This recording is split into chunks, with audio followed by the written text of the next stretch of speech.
welcome to my channel. For those of you who've never been on this channel, my name is Lesego, and we are doing a series called Chasing the Sunset. So I'll tell you a little bit more about this Chasing the Sunset series in my very first episode. So I won't dwell too much on it, but basically what we're doing is chasing the sunset, obviously, because we're traveling around the country. But more than that, I'm challenging the Cell C brand to just test if their network actually works. So the idea is to go to like the most remote places. As you can see, there is nobody around me. Okay, so I am in the Kalahari. But before we get to that, I wanted to talk to you guys about, number one, the format of this series. Number one, it's going to be a live stream, okay? So the idea is for you guys to participate, and the reason why you're participating is that there's a competition. There's PlayStations, Xboxes, there's iPads, there's iPhones, there's Samsungs to be won, there's routers. So the whole idea about this thing is to do a live stream, and for you to participate in a live stream, you have to get notifications that there's a live stream. How do you do that? You have to subscribe to the channel, guys. So there's a red box here somewhere written subscribe. Click on it. It gives you notifications when I'm about to go online, and then from there you can then get started, because you have to give me feedback when it is the live stream, not after the fact.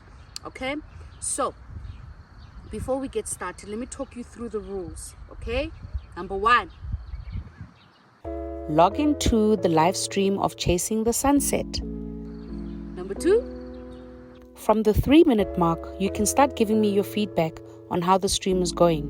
Luckily, YouTube has a timer, so all you need to do is keep one eye on the timer and pop me your experience. 3, feedback is not, oh, it's going well. I want to know more. Give me details. That's why I'm only taking comments from that point on. Remember to also add in your exact location, from where you're streaming from, and if you're a Cell C customer. 4, we are looking for the top 5 comments. So this week, Cell C is giving away the new iPhone. I'm sure you can see pictures. And the new Samsung and a router. So the first 5 valid comments will win these fabulous prizes. If you happen to miss the top 5 but have a super valid comment, like a comment that makes sense, guys, ne? Cell C can still reward you, so don't lose heart. Good. I'm glad, guys, we are all on the same page. In case you don't remember the rules, I will have them in the description of the channel. There'll be information there, and there'll be all the rules set out for you guys so that we're all on the same page. All right? Now, let's get to where we actually are, the Kalahari. Guys, I don't know if you've ever been to the desert. It is, obviously it's quiet, but it is the most beautiful place. I think this is actually where you see God's work at hand. Superior being, whichever name you use, you see this at hand, because it is untouched and it is just gorgeous. All right? But I think also just a respect for how we have different landscapes in this country, and I want to take you through what I discovered.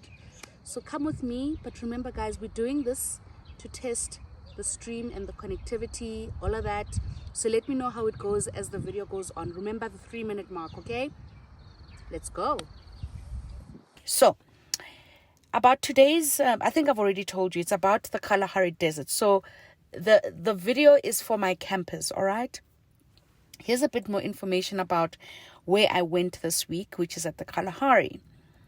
This place is a very large, semi-arid, sandy savanna in southern Africa.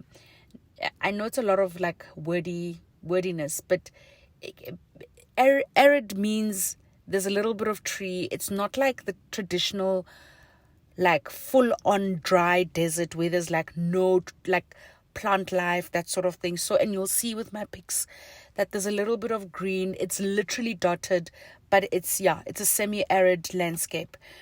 The desert covers much of Botswana, the eastern third of Namibia, and the northernmost part of the Northern Cape, which is where we are. One of the most interesting facts is that this place, like I said, is not a desert in the strictest sense of the word, as it receives a lot of rainfall, actually around 20 to 25 centimeters annually. So it's actually not bad. However, any rain that comes down, it filters so quickly through the sand, and it actually leaves nothing on the surface, and therefore turns the Kalahari into a thirst land. And that's where the name actually comes from. The name Kalahari is a Tswana word called Khala, meaning the great thirst, or Kalahari, meaning a waterless place. So the temperatures in the desert, guys, are so extreme, with summers being very hot, reaching highs of around 45 degrees Celsius, while winter temperatures can go as low as minus 15 degrees. So you can imagine how cold it gets at night. And, you know, this is a result of the Kalahari's relatively high altitude and very clear, dry air. So you'll see that while I enjoyed the sunset, I have my K-Way lightweight jacket on to keep that bite away, because as soon as the sun sets, it's like you're in a fridge. But anyway, to survive in these arid conditions, the wildlife in the Kalahari has had to adapt. And so the game that's around here it includes springbok, gemsbok. Some people also call it oryx. I actually grew up calling it oryx. So, but I know that, you know, the other name is called gemsbok. There's wildebeest, there's kudu, steenbok, and duiker. The Kalahari is also home to desert specialties such as the meerkat, bat-eared foxes, Cape fox, and the brown hyena. One of the more unexpected Kalahari desert facts is that all three African big cats can be found here. This is the cheetah, the leopard, and of course, the king of the jungle, right? The famous black-maned Kalahari lions. The sun-drenched Kalahari, with its ancient landscape and endless horizons, really evokes that sense of timelessness. And this place has such unique landscapes spread out all over. You literally turn your head around and there's beautiful sights to see. It looks the same, but it's not.